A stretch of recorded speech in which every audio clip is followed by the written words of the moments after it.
Welcome back to the program. It is still People's Voice on VOP TV. The Senate has subjected General Christopher Musa, Defense Minister nominee, to a rigorous screening process, with Senate President Akpabio emphasizing the need for a thorough evaluation. Akpabio warned that both Nigerians and the international community are closely watching the process, citing U.S. President Donald Trump's interest in Nigerian security situation. Musa pledged to end ransom payments to kidnappers and terrorists. Of course, also stressing that the payments only fuel further attacks. He advocated for a unified national database to track and trace criminals, enhancing security operations. Musa emphasized the importance of community policing and cooperation between the security agencies and local communities. He highlighted the need to address maritime insecurity, particularly in Akpabio, Cameroon corridor. Musa called for a ban on illegal mining, citing its links to terrorist financing. The Senate's scrutiny of Musa comes amid escalating security concerns, of course, including mass kidnapping insurgency. The nominee's confirmation is expected to finalize shortly, but of course, it was finally finalized, and with many actually hoping that the new approach would address Nigerian security challenges. We're now being joined by Dr. Kayode, a social political technocrat and aviation safety expert. Good afternoon, Doctor. Good afternoon. I'm glad to be here on this Thursday afternoon. But can you also ask the senators why they were asking for the 30 billion intervention fund for the Save Our School Girls? Have they also asked for the money saved from the subsidy removal on the day that the president was being sworn in? Vis-a-vis the 17.1 trillion naira being spent on pipeline security, money that is good enough to pay for subsidy for Nigerians for over 12 years, that we can spend for over 12 years, and that will bring succor to the economic strangulation of the people. Are they ready to also ask that question, to investigate it, so that we know that they are working?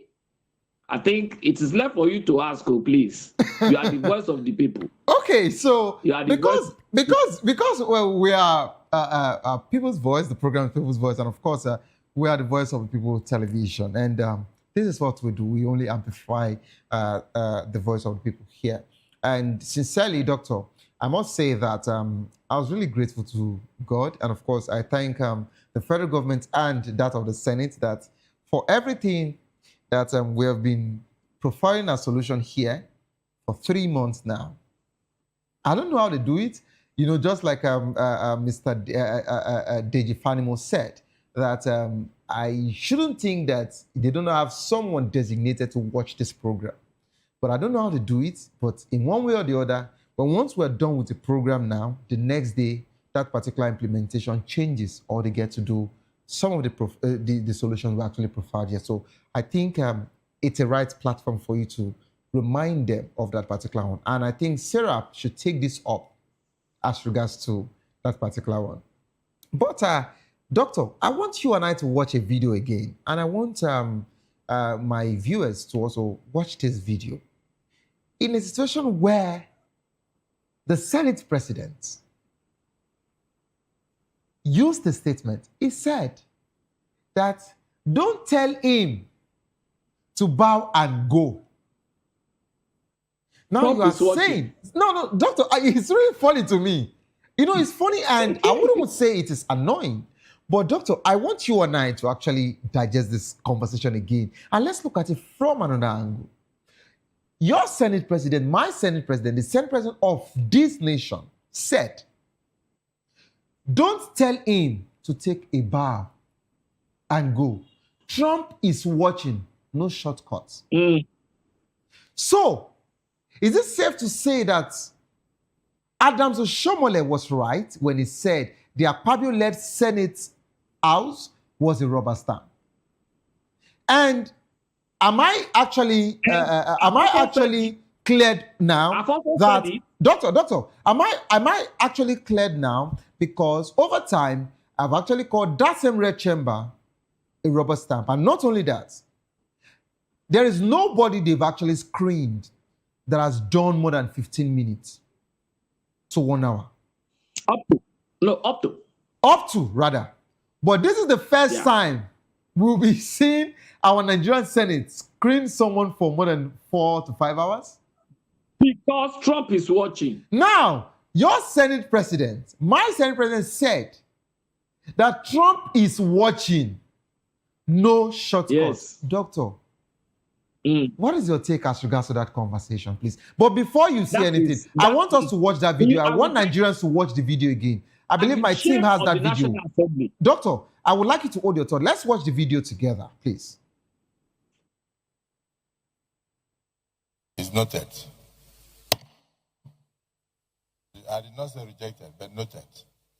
The reason I say so is that the man standing in front of us could be regarded as a solution to the current insecurity in the country. And we are not here on our own. We are here representing our constituents. And our constituents would like to hear from him whether his appointment will enable them to sleep well, whether their children will be safe in schools. So we are not asking him questions because we don't like him. We're asking him questions because our constituents would have loved to ask him questions at a time like this. So if we come here and we do politics of bow and go, this is not a period we should say bow and go. Even Donald Trump is on our neck. We have not yet asked him what his response will be to Donald Trump, the President of America. He is not just anybody. Chief of Defense Staff, a nominee for a Minister of Defense of a country. And Is this not laughable? Now, you are not even bothered about your president anymore. He is not bothered about the president, of Nigeria. He is not bothered about the commander-in-chief of the armed forces. He is not bothered about the same man that actually came up with "On Your Mandate We Shall Stand." He is not bothered about the man that put him in that position. Instead, he said Donald Trump is watching. Let us ask him, what is he going to tell Donald Trump? What is he going to do to Donald Trump? As regards to what Donald Trump is saying.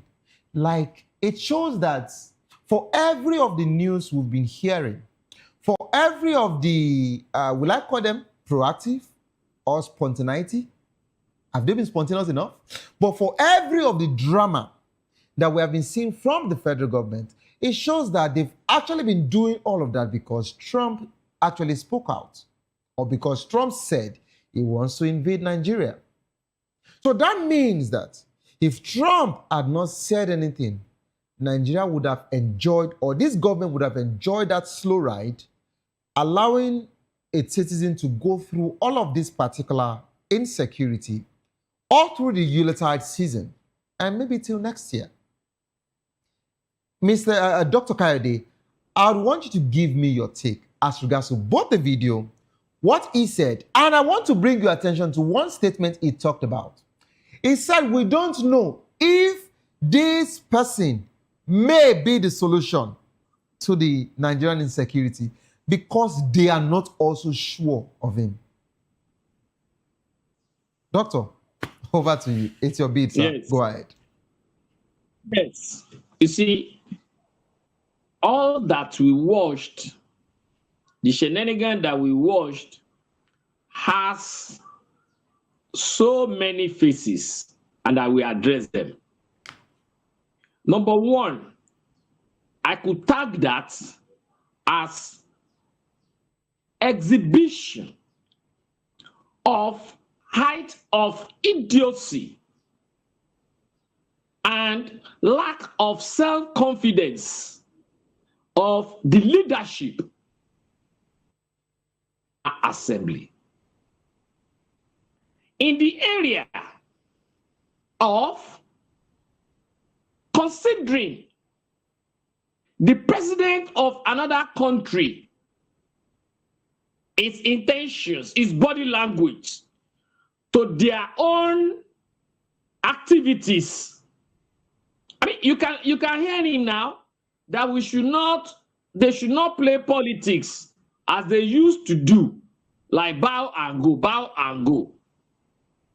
So that means all those people that they have been screening there, despite all their shortcomings, despite all the forgeries that we have been hearing, because if they have really screened the recently resigned president who forged his university, that shame wouldn't have come onto our nation. You can also hear him saying, let them ask him questions, because the constituents will want to hear him. Excuse me, if I were him, it was at that point that he should have stopped his statement rather than going further, talking about Trump. Again, for him to have said, probably he will be the one, probably, they don't know if he will be the one to solve the Nigeria insecurity problem. That means Akpabio himself is privy to all the factors that led to the resignation of the former minister. Who is saying that the former minister haven't seen the fact files of Metawali, yeah, who is that's also a junior minister. Yeah. And then that of Shetima. Vis-a-vis their alleged involvement in Boko Haram and terrorist activities, most especially that of Shetima, who happens to be the vice president, in whose house Kabiru,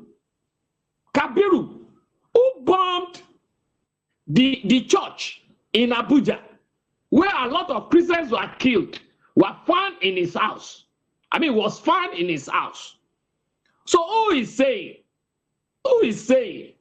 that those are the things that contributed to the resignation of the former minister of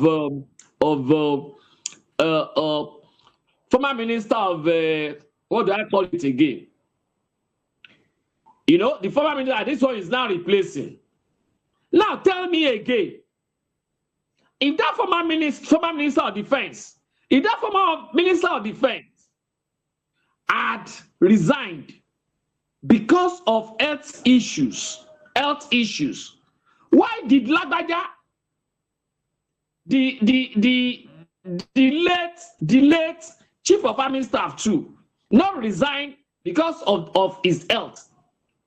Because we saw that man very active, agile, and all of a sudden he developed ailments. So why did he not resign because of health? Look at this other guy, former aide in the office of the president in charge of communication that was working with Ononuga. Okay, Doctor, I'd like you to hold your thoughts. We have a caller here. We have a call. Doctor, I'd like you to hold your thoughts. Hello, Doctor. Okay. Please go ahead, Doctor. Doctor, go ahead. So, I mean, he said he resigned because of it, but later we now find out why he resigned. So, what I'm saying in essence is this.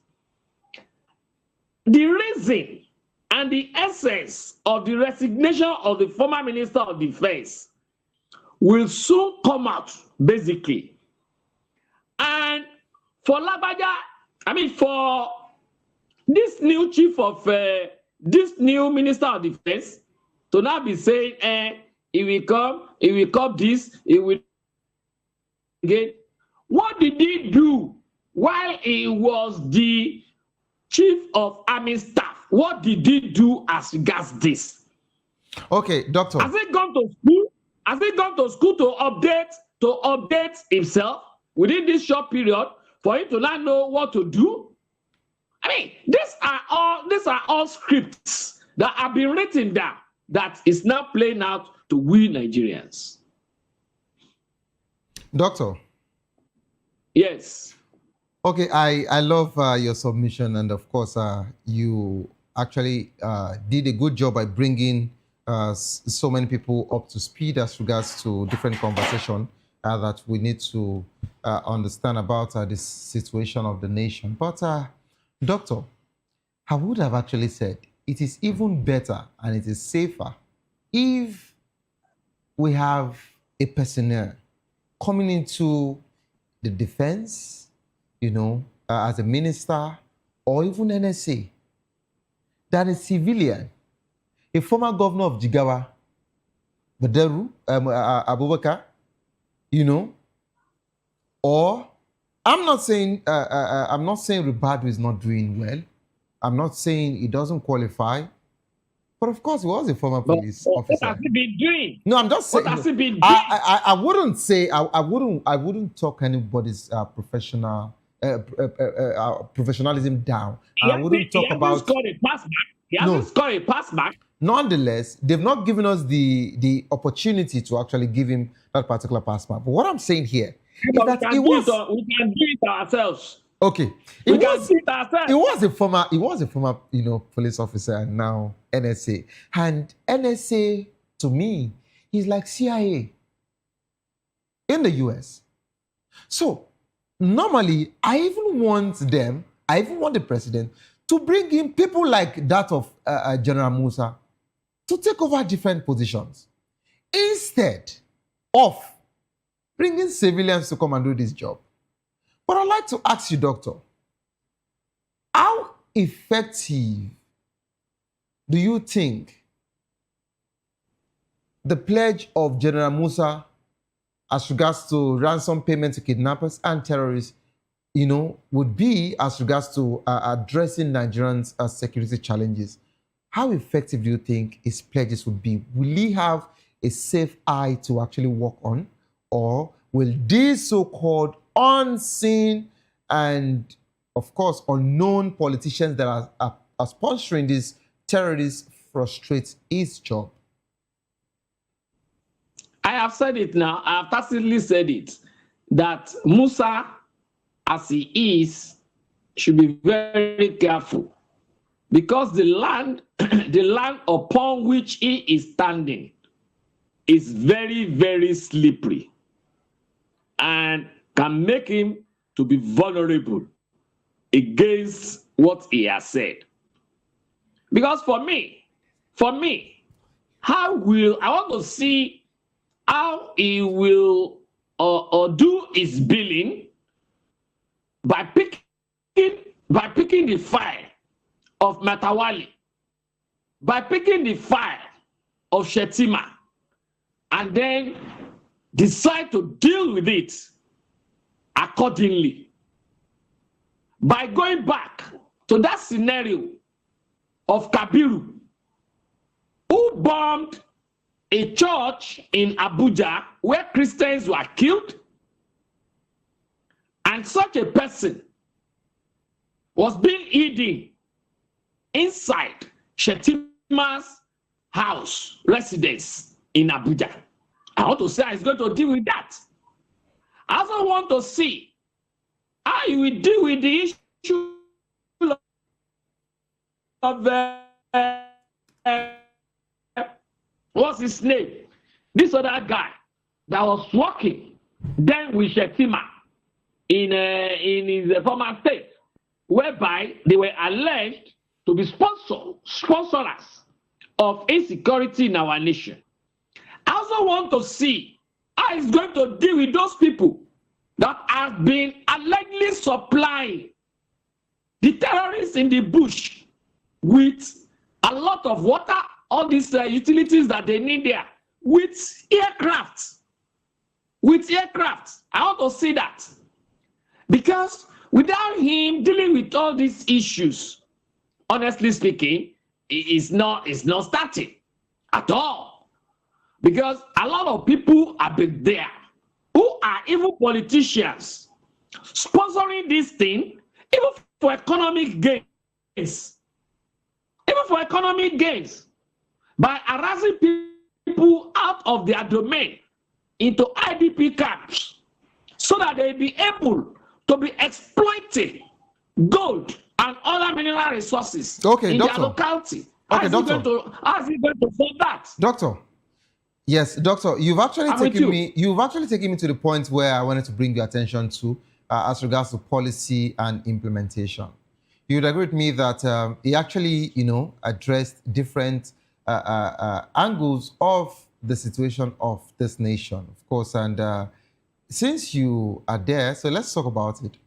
What challenges do you foresee in implementing a ban on illegal mining, and how do you think that it should address it? Because he talked about it and he said that he feels illegal mining are also, the people in charge of it are also part of people that are sponsoring, the terrorists, in this particular insecurity. So do you think that they will actually scale through? What are the challenges you feel that he would actually, foresee as regards to implementing the ban on illegal mining? As much as appointments in this government are not based on merit, rather using, just appointing your friends, people that have done one thing for you or the other in the past, people that are close to you, they are the ones that are being appointed into various positions of power. And Alake, the Minister of Natural Resources, mining of natural resources, is not also out of this. Then I can assure you there is nothing this minister can do.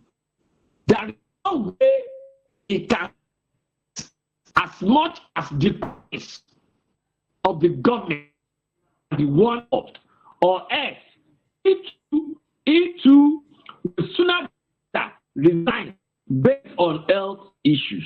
That I promise you. Okay. Okay, let's talk about the final conversation here. Of course, in you, Rano. Let's talk about international cooperation, of course, at the pressure. How do you think that the international community, including U.S. Donald Trump, can support Nigerians' security efforts? Yes, you can see that just a little sneeze, Trump had made every one of them to be scrapped for safety. Even the one said, no, don't be talking to Donald Trump. That's a part. Said it. And you can see the way that our security tenants are being, because I've seen them for now. We've been hearing, terrorism, activities of swap, activities of Boko Haram, here and there.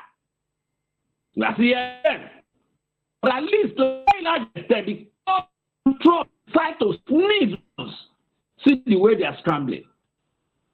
I was also privy to some did America, Washington, I think about 3 or 4 days ago, said regarding this insecurity issue. So Nigerians outside everywhere, UK, US, France, Canada, Rome, everywhere, should also rise up against it. Fortunately, we don't have ambassadors. If I would have said, we go to our embassy to Doctor, hello, doctor. They can go doctor, to doctor, hello, doctor. Hello, doctor. For you to say we don't have ambassador, they just appointed some, and these people looks like the very best to represent you and your country in the international, community, and of course our other clients. So why would you say, fortunately, you don't have these wonderful ambassadors that were nominated? Is it a mockery? Is it Ibas? Ibas. So tell me, doctor, what integrity have them that will be respected where they are being processed to? So are you saying including the former EFCC chairman, including the former INEC chairman, is not a qualified to be? Yes, they will be asking him. Somebody that spoke with double mazoring election. Okay. Validation of electoral violations. So also Fani Kayode does not qualify to be. Who? Ibas? Fani Kayode? Please don't put your hand in my mouth this afternoon, else I will fight it. Okay. Okay. Doctor, this is how far we can actually go on the show. This is qualified. Let this be sent to him. Okay. All right, doctor. Thank you so much. Doctor, thank you so much for. Doctor, thank you. Have you forgotten what Papa just said about him? Have you forgotten what Papa just said about him? I think we can actually do that off air. We are pressed for time, and doctor, this is how far we can actually go on the show. It's so painful that we can actually take more again. Let us be borrowing time. Doctor, tomorrow time is not a problem. All I just want to do is I'll send you my organization's invoice and you do the needful. Thank you so much, doctor. Okay. Thanks for having me. My pleasure. All right, doctor. Hopefully, I think we should go head to head again tomorrow. So I'll let you know. Okay. Thank you so much, doctor, for joining the program. This is how far we can actually, go on the show this wonderful evening. If you love the world of sport, I'd like you to stay put to enjoy Locker Room. Okay, they'll be dissecting and, of course, giving us all the juicy news as regards to the Sport Republic. Okay, yes, don't give up because it is not over. Tough time doesn't last, but tough will do last. Whatsoever you're facing will soon be over. And you will definitely smile again. My name remains Savior Udo. Have a good evening. Rest.